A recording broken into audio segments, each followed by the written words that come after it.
बता दीजिए ना कि इंसानों ने इस कायनात की जो जी हमारे नज़दीक जो ये इंसान है प्लैनेट अर्थ के ऊपर जी लोअर लाइफ फॉर्म्स से इवॉल्व हुए हैं। जी ठीक है, जो लोअर लाइफ फॉर्म से इवॉल्व होते होते उन्होंने बाकायदा लैंग्वेज की जो फैकल्टी है उन्होंने वो इवॉल्व की है, और उसके बाद उन्होंने सोचा, मज़ाहिर फ़ितरत की तौजीह की, और उस तौजीह के अंदर उन्होंने एक फ़र्जी खुदा को रखा।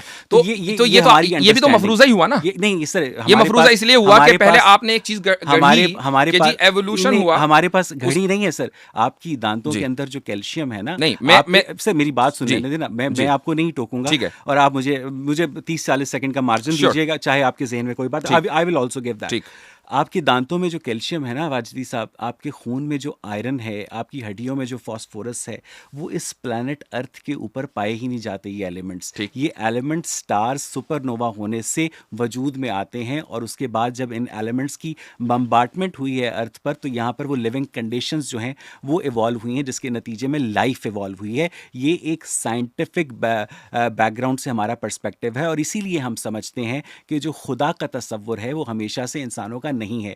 अब अगर आप आप पहले आदमी हैं मजहबी तबके से जो ये कह रहा है कि बर्डन ऑफ प्रूफ ही हमारे ऊपर नहीं है, जी हाँ ठीक है, आपने बर्डन ऑफ प्रूफ लेने से ही इनकार कर जी दिया हाँ है, और उससे पहले आलम इस्लाम के जितने उलमा हैं जी वो बर्डन ऑफ प्रूफ लेते रहे हैं। जी आज आपने ये डिफ़ॉल्ट पोजीशन जो जी है वो दावा कर दी है कि तमाम तर जो इंसान है वो जी किसी न किसी खालिक की मौजूदगी का का इकरार एतराफ करते आए हैं। तो फिर और उसकी वजह यह है कि जो इस वक्त हमारी जो नॉन सिविलाइजेशन है, कदीम एंशियंट, जो सबसे ज्यादा कदीम सिविलाइजेशन है, उसमें भी अगर आप जाएं और उसकी हिस्ट्री पढ़ें तो उसमें भी किसी न किसी मरकजी खुदा का वजूद है। बाकी जो आप कह रहे हैं उसको आप हाइपोथेसिस तो कह अच्छा, सकते हैं। 1 लाख साल पहले आप उसको एक लाख हाइपोथेसिस साल कह सकते पहले, हैं, और वो हाइपोथेसिस एक दूसरी एक हाइपोथेसिस के लाख ऊपर, साल अब मुझे पहले, आप बोलने दें, जी जी, वो हाइपोथेसिस दूसरी हाइपोथेसिस के ऊपर डिपेंड करती है कि चूंकि एवोल्यूशन हुआ है। चलिए मैंने थोड़ी देर के लिए मान लिया कि एवोल्यूशन हुआ है। अब आपने ये उसके बाद ये मफरूजा, इसलिए मैंने गढ़ने का लफ्ज़ बोला, ये मफरूज़ा गढ़ा चूँकि एवोल्यूशन हुआ है और इंसान जो है वो यहाँ तक पहुँचा,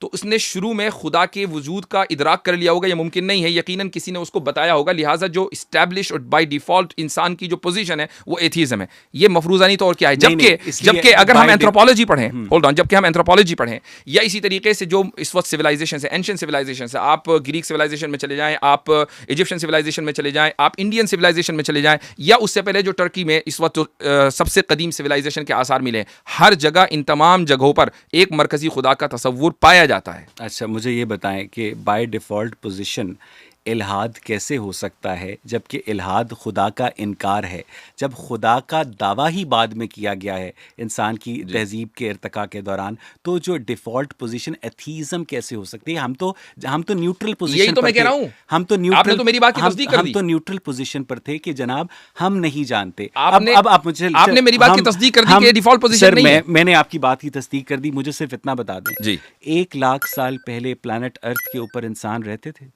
आई don't know. You don't know? No, I don't know. आप कभी शिकागो के फील्ड म्यूजियम में गए? गया हूँगा, लेकिन आई डोंट नो। नहीं, आपको पता है कि जो एनाटॉमिकली मॉडर्न ह्यूमंस हैं जी, वो इस प्लैनेट अर्थ के ऊपर 2.5 लाख साल क्या हम से, इर्तिका पर बहस कर रहे हैं? नहीं, मैं सिर्फ Okay. आपकी, मैं अंडरस्टैंडिंग की ठीक है। बात कर रहा हूँ कि आपके नजदीक जिस तरह बहुत सारी चीजें आपको नहीं पता। अच्छा, अब चले, मुझे नहीं पता होंगी। हाँ, मुझे भी नहीं पता। वाजिदी साहब, इंसान इस प्लैनेट अर्थ के ऊपर कब से है? अल्लाहु आलम। आपको हजरत आदम का नहीं पता? नहीं, हज़रत आदम का पता है, लेकिन ये नहीं पता कि वो कब आए थे, ये हमें बताया नहीं गया। अच्छा, इसका मतलब ये है कि जो तारीख़ इब्ने कसीर है उसके अंदर ये लिखा गया है कि जहाँ तक मैंने पढ़ा है, जी, correct me if I am wrong, आप यस यू आर रॉन्ग। तो पहले मेरे सुन तो रहे ना जी, सर? नहीं, मुझे मालूम है आप क्या कहना चाह रहे हैं, आई नो कि हजरत